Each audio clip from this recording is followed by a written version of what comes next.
Livro do profeta Isaías, capítulo 6. Aleluia, louvado seja o nome de Jesus. Capítulo 6, versículo 1 diz o seguinte: No ano em que o rei Uzias morreu, eu vi o Senhor. Ele estava sentado em um trono alto, e a borda do seu manto enchia o templo. Acima dele havia serafins, cada um com 6 asas, com 2 voavam, com 2 cobriam o rosto, com 2 cobriam os pés, com 2 voavam. Diziam em alta voz uns aos outros: Santo, Santo, Santo é o Senhor dos exércitos, toda a terra está cheia da sua glória. Suas vozes sacudiam o templo até os alicerces, e todo edifício estava cheio de fumaça. Então eu disse: eu estou perdido, é o meu fim, pois sou um homem de lábios impuros e vivo no meio de pessoas de lábios impuros. Meus olhos agora, porém, viram o Rei, o Senhor dos exércitos. Então um dos serafins voou em minha direção, trazendo uma brasa ardente que ele havia tirado do altar com uma tenaz. Tocou meus lábios com a brasa e disse: Beija, esta brasa tocou seus lábios, sua culpa foi removida, seus pecados foram perdoados.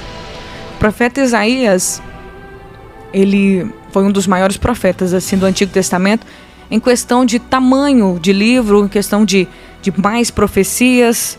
O ministério dele abrangeu vários reis de Israel. E nesse momento desse capítulo, diz a palavra que no ano que morreu o rei Uzias foi um rei que fez o que era bom aos olhos do Senhor. O rei Uzias, ele renovou a aliança do povo de Judá com Deus. Ele foi próspero, ele fez muitas coisas boas pelo país durante o seu governo, durante o seu reino. Ele teve um coração que realmente buscou a Deus. Ele tirou a idolatria, ele fez muitas coisas que agradou ao Senhor. Mas no final da vida do rei Uzias, ele permitiu que o orgulho, que a arrogância tomasse conta do coração dele, e ele se pôs a fazer coisas que não era da alçada dele fazer. Como rei de Israel, ele tinha autoridade sim sobre o povo, ele tinha funções, mas existiam coisas que ele não podia realizar. Ele entra no templo, ele oferece sacrifícios ali, oferece incenso no templo, coisa que era do sacerdote fazer. Era específico aos sacerdotes exercer qualquer tipo de serviço dentro do templo. O rei Uzias, ele quebrou o protocolo, ele ultrapassou os limites, e ele foi ali oferecer incenso. E quando ele estava ali, por causa do seu orgulho, por falar assim: eu sou o rei, então eu faço e eu posso fazer o que eu quiser. Só que existe um limite, né? O limite da liberdade. Então todos nós precisamos de ter limite. Até o mar tem limite. Se o mar ultrapassar o limite da praia, ele faz estragos em qualquer lugar. Então Deus pôs um limite para o mar. Ele pode rugir, as ondas podem esbravejar, pode vir até um certo ponto, mas ali na praia, as ondas do mar têm que quebrar, porque Deus pôs um limite para elas. E existem limites para nós em tudo que nós fizermos dentro da nossa vida. E nós precisamos entender esses limites. E dentro do limite a gente tem liberdade de ser quem a gente é. Só que nesse momento Uzias não respeitou o limite. E diz a palavra que uma lepra saiu. Naquele momento que ele desobedeceu, descumpriu, ele quebrou o limite. Uma lepra surgiu na testa dele. Todo mundo viu. Ele ficou leproso o resto da sua vida e morreu doente.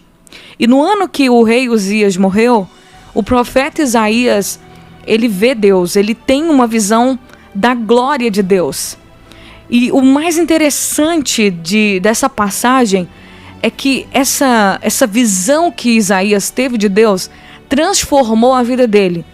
Só que é tão interessante quando a palavra fala que foi no ano em que o rei Uzias morreu.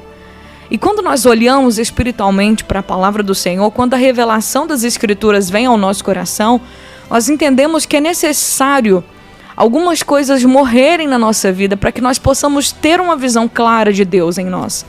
Foi só quando Uzias morreu que Isaías pôde contemplar uma visão de Deus, uma visão que transformou a vida dele para sempre. que mudou os aspectos, que mudou a vida de Isaías completamente.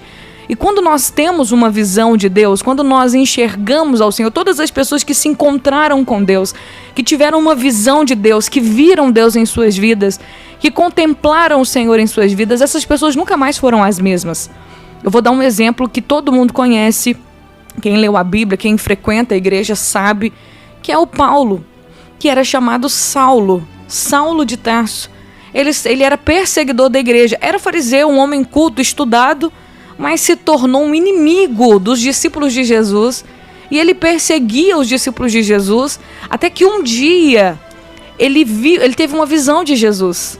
Jesus perguntou para ele, Jesus apareceu para ele no caminho de Damasco e disse: Saulo, Saulo, por que você me persegue? E a partir daquele momento, Saulo nunca mais foi o mesmo. Ele se transformou em um Paulo, o apóstolo Paulo, que hoje nós temos 13 cartas que foram escritas por ele, que foram realmente faladas através desse vaso. Como Deus mesmo disse, ele para mim é um vaso de honra, e eu vou ensinar ele, eu vou mostrar para ele como é realmente sofrer e padecer por mim. E aí o que acontece? Nós temos outro exemplo também de Jacó. Jacó, filho de Isaac, filho de Abraão. Isaac teve um encontro com Deus no deserto, em uma situação, em um momento crucial da sua história. Ele precisava resolver um problema familiar gravíssimo. Ele precisava confrontar o seu passado. Um passado carregado de engano, um passado carregado de mentira, um passado assim, um passado de problemas mesmo com a família. Um passado cruel, de sofrimento, de muito trabalho, de muita dor. E naquele momento ele precisava enfrentar o seu passado, e ele estava com medo, ele estava com medo. E Deus se encontra com Jacó no deserto, começa a lutar com ele, luta com ele a noite inteira. E ele não baixa a guarda. Jacó ficou ali firme naquela luta, mano a mano com aquele anjo, até que ele percebeu que não era uma pessoa comum, e ele tomou a decisão mais importante da vida dele. Eu não vou te deixar ir enquanto você não me abençoar. O que ele estava dizendo era, essa é minha chance, eu estou vendo a Deus, eu estou lutando com Deus. Esse momento Deus está aqui, então eu não vou perder essa oportunidade. Por mais que me doa, por mais que eu esteja apanhando, por mais que eu esteja machucado, porque ele foi machucado na coxa pelo anjo, ele disse: eu não vou te soltar, você não vai sair daqui, eu não vou deixar você ir embora, se você não me abençoar. E por causa da insistência, da perseverança de Jacó, naquele momento ele foi tocado por Deus, abençoado. O nome dele, a palavra, o que ele queria era a palavra. Gente, a palavra muda, por isso que eu sempre falo com você, leia as escrituras, se expõe à pregação, não é só uma pregação, eu não estou aqui para passar meu tempo, gente. Quando eu abro as escrituras, quando nós abrimos a palavra de Deus e nós falamos a palavra, o Espírito que gera vida se manifesta através dessa palavra.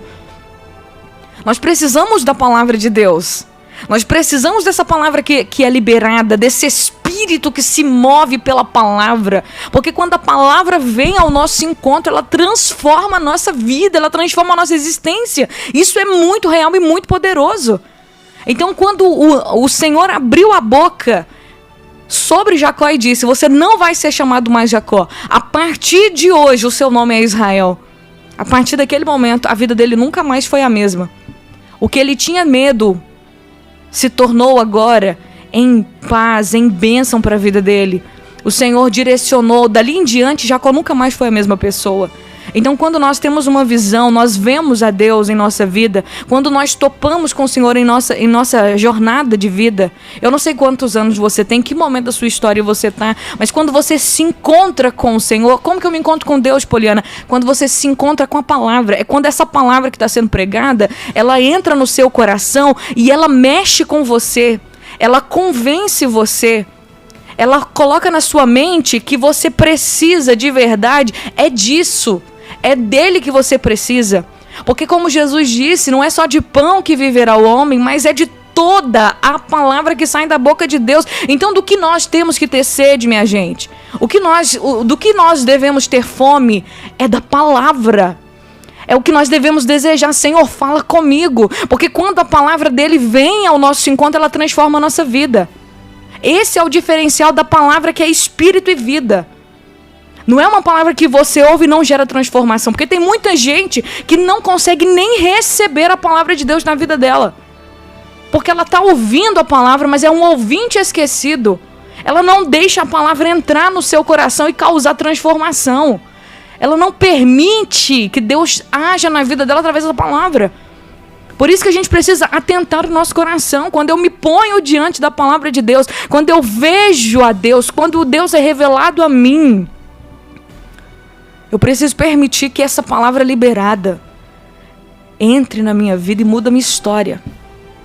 Só assim a nossa vida é transformada. E eu falo com você, não é transformado só para cá não, é transformado para a eternidade. Se você está pensando que Jesus quer salvar você, que Jesus salvou você só para viver essa vida aqui, você está muito enganado. Estamos sendo preparados pelo Espírito Santo para morar na cidade celestial. Estamos sendo preparados para uma civilização aonde não vai entrar pecado, aonde não vai entrar o diabo, aonde não vai entrar mentira, aonde não vai entrar injustiça, aonde não vai entrar o engano. Hoje nós estamos nos sentindo injustiçados, estamos sendo tomados. O Brasil está sendo embananhado em muita mentira, em muita injustiça. Mas calma, aqui pode estar acontecendo isso, lá não vai acontecer jamais. Existe um trono de justiça onde quem se assenta nele é o Deus Todo-Poderoso, que criou os céus e a terra.